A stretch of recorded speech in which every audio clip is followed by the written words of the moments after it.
Karon magbuhat ta sa among duaan sa una.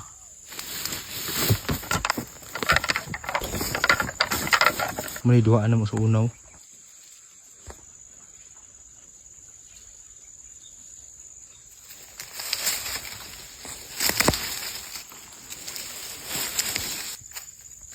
Kani ang lawas na tinibalion.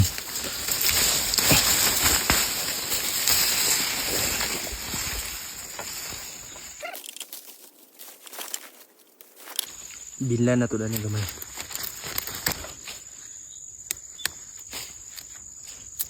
Haita na to ni kay mo ni atong itugsok.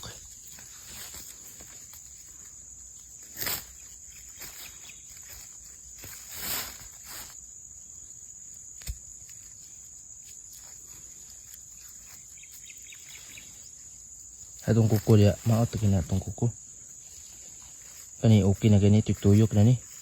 Wala may ikapalit sa una sa duaan niya kanang mga tsada. Inaani kay birada na to sa una.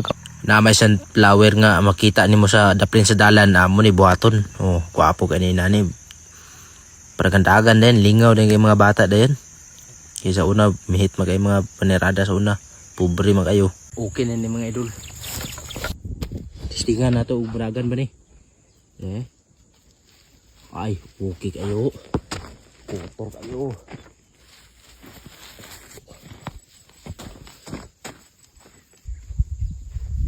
Wow, okay kayo. Tada ni siya siminto mga idol, kusukin yung managan.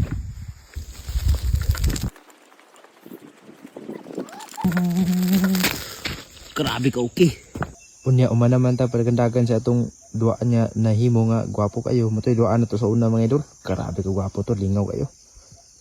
Duwa mi dito sa una ab, grabe ka lingaw daw kay wa may kapalit, wa may kwarta nga ipalit. Matoy na to tirada.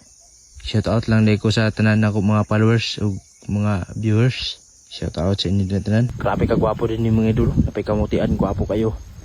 Biyo sa dad imo nga grabe ka lami. Alin. Nagkapadlupa din na oh. Grabe. Huh?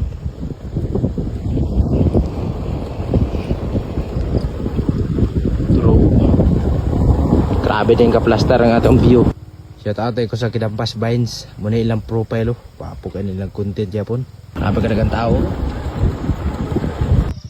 Hapon na gid mga idol. Papo na kayo itong view di oh.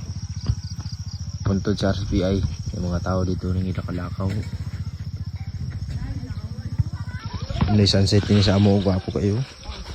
Okay, dahil ng taman. Hantod sa sunod content tapod.